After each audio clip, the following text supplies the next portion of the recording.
Money decisions don't have to be either or. With Bank of America, they can be yes and.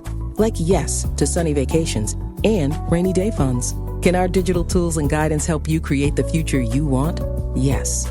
And help you keep enjoying today too. Do more with a bank that asks, what would you like the power to do? Explore our tips and more at bankofamerica.com/yes and. Whole Foods Market has Thanksgiving gatherings covered. First things first, reserve your no antibiotics ever fresh whole turkey today, starting at $2.99 a pound. Or go with their organic spiral cut bone-in ham, full of seared-in flavor. For sides, choose Whole Foods Market grab-and-go platters. Go even further and get your whole meal catered. Just order online by November 26th. Get Thanksgiving ready at Whole Foods Market. Terms apply. The holiday season officially starts when you get that first card in the mail. Shutterfly makes it easy to add more meaning to the everyday with hundreds of holiday card designs that can be personalized in seconds with your favorite photos from this year. Select your greeting, customize the color, and even add little extras like personalized foil to make a holiday card that really shines. Enjoy 40% off with code SMILE40 at Shutterfly.com and send something meaningful this year. See site for more details. Frustrated with your grade. Interesting? Keep listening.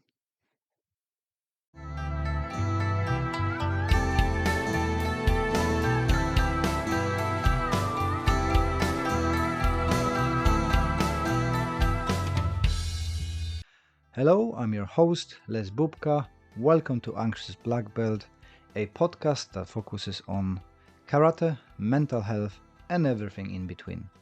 If you enjoy our content and would like to support us, best way to do that is to listen to another episode, share with your friends, and leave us a review.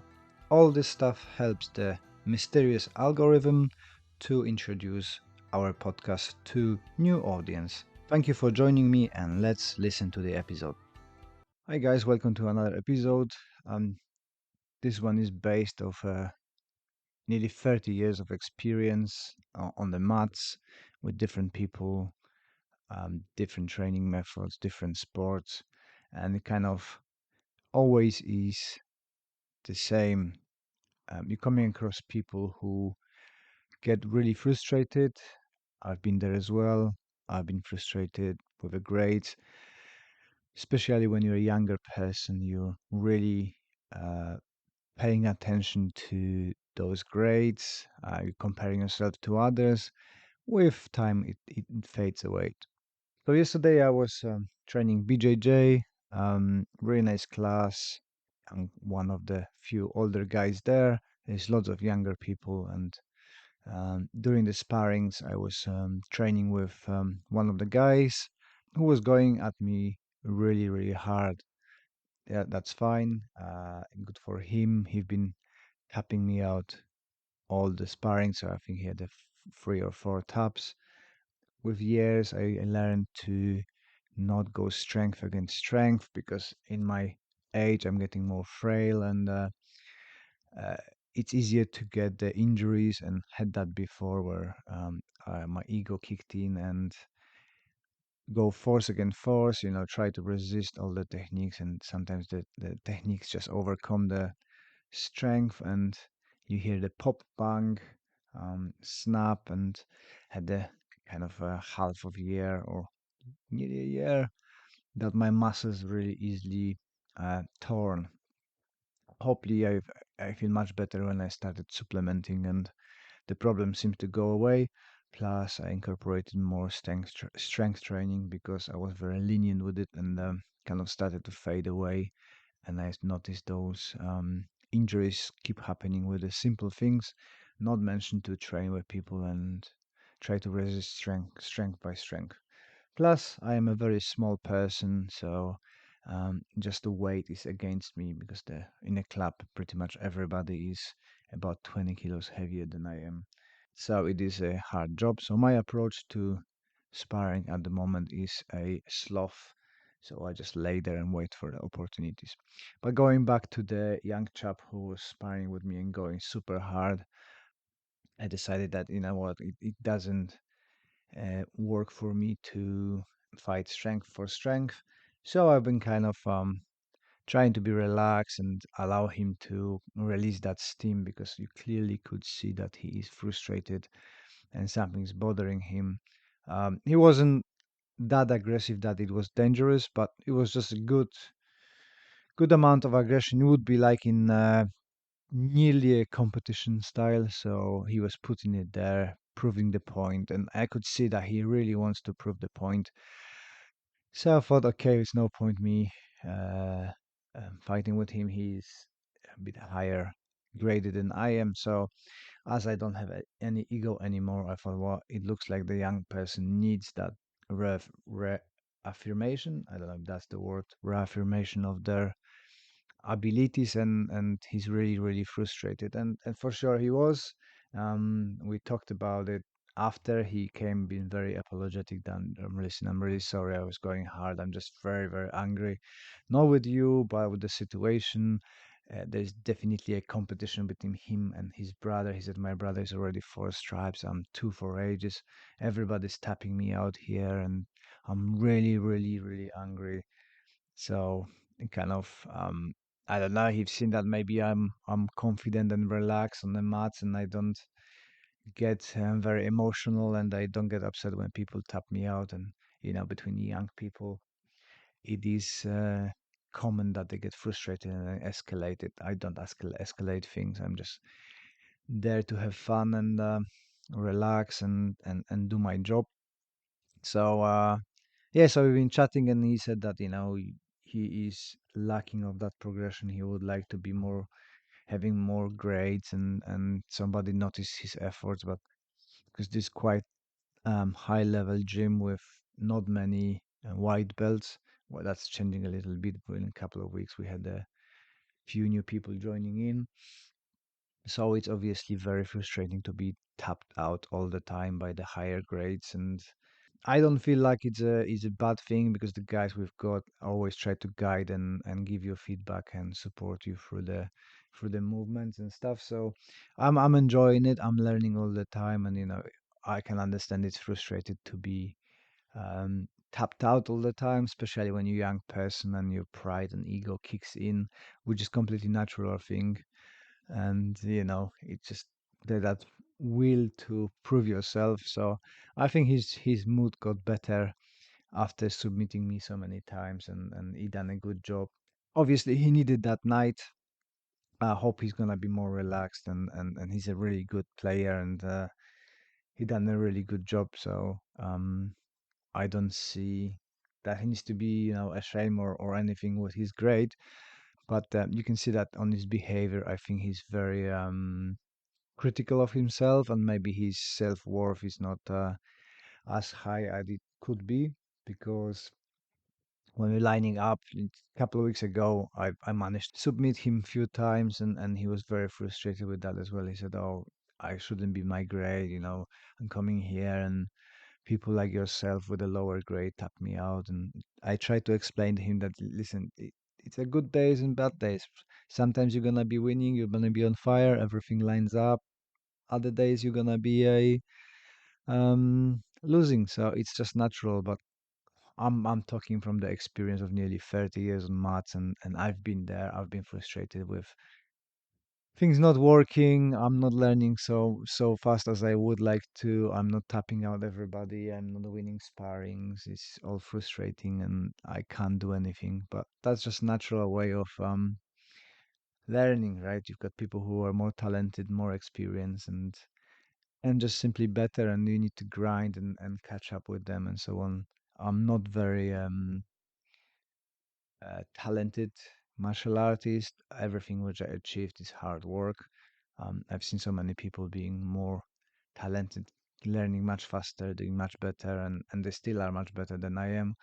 But with time, I learn to just enjoy the process and stuff. And I'm sure that the person in this story will find that as well. But it just sometimes you need to release that steam and find somebody who allowed you to show your best self, right? Because he was I hope that everybody else noticed, because one of the black belts said later, oh, that was a good role between you guys. So So I hope that he's gonna be appreciated and happy with feedback. In terms of a grades, it's kind of the more you want it, the more you talk about it, the less chances is that you're gonna get it. In BJJ and same is in my gym, in karate, it's not based on, oh, here you are, this is grading today, grading 3 months later. It's kind of assessment based. So if you're not turning for classes, then it's less chance that you're gonna be graded sooner. If you're craving grade based on circumstances, for me is you might either get it a bit earlier to motivate you more, or you're gonna be held back because it's kind of very egoistic and ego driven. Great, I just want to grade. Like, grade is the purpose of your training instead of just training, and then the grade being a side effect of your training. So I'm hope he's gonna get the grade, but I can see that he's gonna be waiting a little bit longer for that grade because he's very, very driven to get that grade. But I think that stems from the his competition with his brother, who already got 2 tags more, and he's not progressing as quick as he thought. But what I observed in this gym, Tim, the coach, is very keen on having a high level of players, and he keeps them much longer. And the same is for me in my dojo, and the same was for my teacher, who always was saying, I rather have a really good green belt, that's fifth Q around, um, than a poor brown or black belt. So we've been always kind of hold on that green belt till your level was very, very high, and you can go to the other gyms and be better than a black belt, because that just looks better and it's better quality. And I see that in the this BJJ gym is the same culture where team will make sure that you are much better than your grade, and then you're gonna progress. So it's kind of more high level people with the lower grades who can do great in competition and great with training with other gyms and stuff like that. And I've seen that being on the open mat, how teams guys doing really, really good against the other people from the different gyms and about grade or 2 grades higher. So I am completely on board with that, although I don't care about grades, and I don't even ask if I'm going to be graded. And every time somebody talks about it, I just don't want to grade. I don't train for grades, neither in karate or in BJJ. I'm just enjoying that I can actually do something for myself and get out from um, busy day and just roll. And I'm really, really glad that I found a gym that is very safety driven, relaxed and fun, and people respect each other, and nobody tries to rip your hands off, arms off, joint log you to death and stuff like that. So it's very, very nice culture, and huge respect to everybody who walks in. And I've been training in the different gyms. I had a over extended elbow, which put me for 6 months out of training because of the ego, my own ego at the time, and the ego of other people. It's just that escalation towards the dangerous situations. In this gym, it's not happening. People seems to be having a much more control over their ego, maybe because they're higher level. Like I said, there's more of them, and there's few agely people, so maybe they learn that you cannot injure those people who are plus 40, because we're getting all frail, and just going strength for strength is not the solution. But that brings me to the other situation, that sometimes you've got people on the seminars who trying to test you. And in the past, I had few situations like that where people said, "Oh, you're less, or you're from this dojo, you're from that dojo, and we heard the good things about you." And then people try to test you. So you're doing training drills, or you just pair up and there's a technique, and they will gonna do anything to stop you doing that technique. So, oh, haha, it didn't work for you. You couldn't do it for me. And sometimes, you just have to escalate it a little bit and show it that you are still capable, or you are capable when you learned it and you're going somewhere. And some people will just pressurize you to see if you can do what you're claiming to do or what somebody said about you.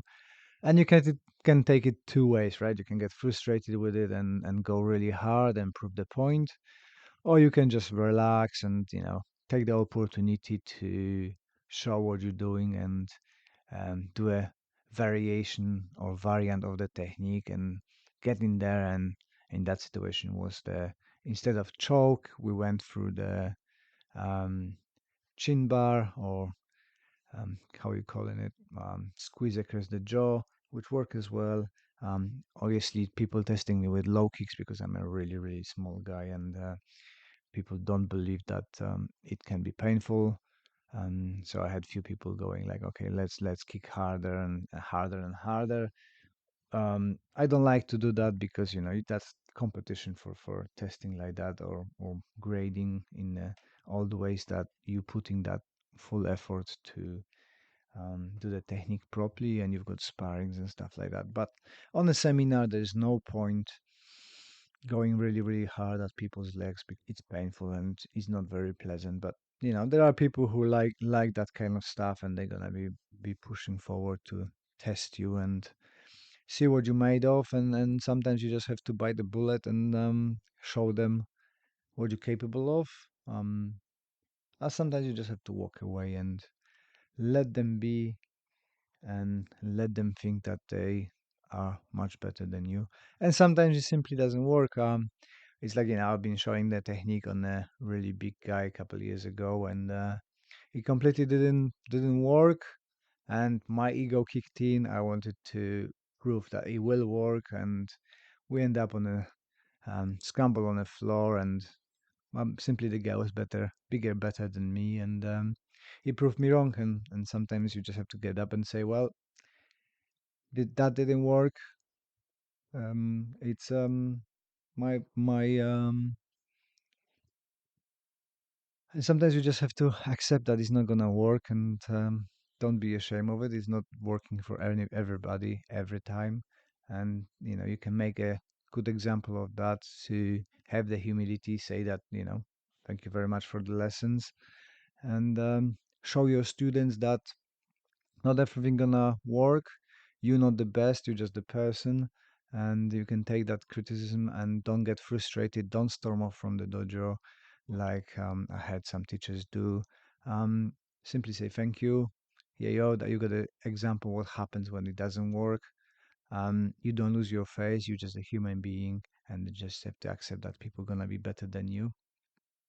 So move on, keep teaching, and learn from the experience. So it is an interesting world with people, and that's why it's important to control your own ego and demonstrate to your students that they can do the same, because the culture of the dojo and people going outside of it comes from the teacher, right? Most of the students gonna adapt to your teaching style. Those who gonna love it gonna stay. Those who finding it not fitting, they will go and look for something else. And you shouldn't be worried about that, because then you've got a clear vision of your dojo, and you're training with people who align with you instead of going against the grain. But I think I digressed a little bit. Yeah, frustration with a grades is a common thing, especially among young people, um, and it can be in two ways. So it can be a outcome driven. So like in the case of the my friend from BJJ, that he wants to prove himself, and he's frustrated that he's not having a grade for recognition for his skills. I'm pretty sure he's gonna soon be promoted because he does a good job. And there is the other side of it, that people want to be higher grades so they can have the power and enforce it on other people. They want to be promoted as fast as possible to the high grades so they can have the power and they don't have to train so hard and gonna be bossing about other people, which is very common as well, especially in traditional martial arts. When you get that respect to the grade and people can hide behind it and tell people what to do and be a top dog, not necessarily with putting the work. There's plenty of people trying to do shortcuts. I've got the students, please give me the grade if I join your association. The association jumpers will get promoted for a changing the association. But this is when you are the higher grade. So yeah, I think that's it. Well done for listening to all of it. You are a superhero. Thank you very much for your support. And if you could leave us that review on a podcast platform, that would be amazing. I appreciate your time, appreciate your support, and I wish you all the best until the next one. This podcast is part of the Sports Social Podcast Network.